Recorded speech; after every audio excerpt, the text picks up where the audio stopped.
ഇന്ന് ഞാനൊരു നാടൻ പന്നിക്കറി ഉണ്ടാക്കാമെന്ന് വിചാരിച്ചു കേട്ടോ. അതിന് വേണ്ടിയിട്ട് ഞാൻ 1 കിലോ പന്നിയിറച്ചി മേടിച്ച് നന്നായിട്ട് കഴുകി വൃത്തിയാക്കിയിട്ട് അതൊരു കുക്കറിനകത്തൊക്കെ ഇട്ടു.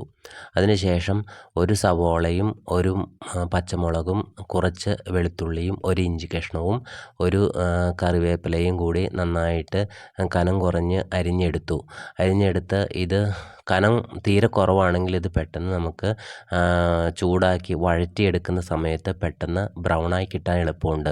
അതിനുശേഷം കുറച്ച് മുളക് പൊടി, മല്ലിപ്പൊടി, മഞ്ഞൾപ്പൊടി, മീറ്റ് മസാല ഇവയെല്ലാം ചേർത്ത് നന്നായിട്ട് ചൂടാക്കിയെടുക്കുക. ചൂടാക്കുമ്പം ഒരു സ്മെല്ല് വരുന്ന വരെ ഇളക്കുമ്പം നമുക്കത് കരിഞ്ഞു പോകാതെ കിട്ടാൻ എളുപ്പമുണ്ട്. അത് കരിഞ്ഞു പോയി കഴിഞ്ഞിട്ടുണ്ടെങ്കിൽ നമുക്കൊരു ടേസ്റ്റ് കിട്ടില്ല. അത് ആദ്യം എടുത്തു വച്ചിരിക്കുന്ന കുക്കറിനകത്തേക്ക് ഇട്ട് വയ്ക്കുക.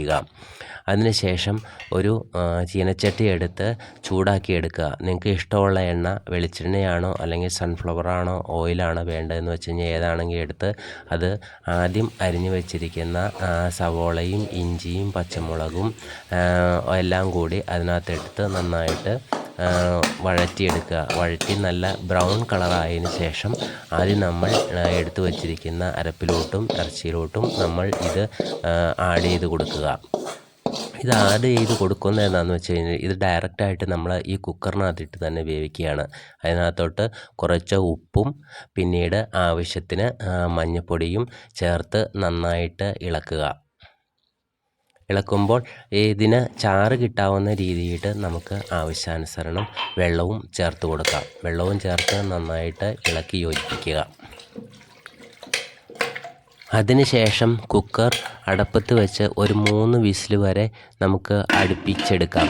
ഈ 3 വിസിൽ കൂടുതൽ അടുപ്പിൽ വെച്ച് നമുക്ക് വിസിലടുപ്പിക്കേണ്ട കാര്യമില്ല. കാരണം എന്താണെന്ന് വെച്ചിട്ടുണ്ടെങ്കിൽ ഇത് ആദ്യകാലത്ത് മുഴുവൻ സമയം വിറകടുപ്പിൽ ഉണ്ടാക്കുന്ന രീതിയിൽ ബാക്കി സമയത്ത് നമ്മളിത് കുക്കറിൽ നിന്നും എടുത്തിട്ട് ചീനച്ചട്ടിയിൽ നേരിട്ടാണ് നമ്മൾ ഇതിൻ്റെ വെള്ളം പറ്റിച്ച് വേവിച്ചെടുക്കുന്നത്.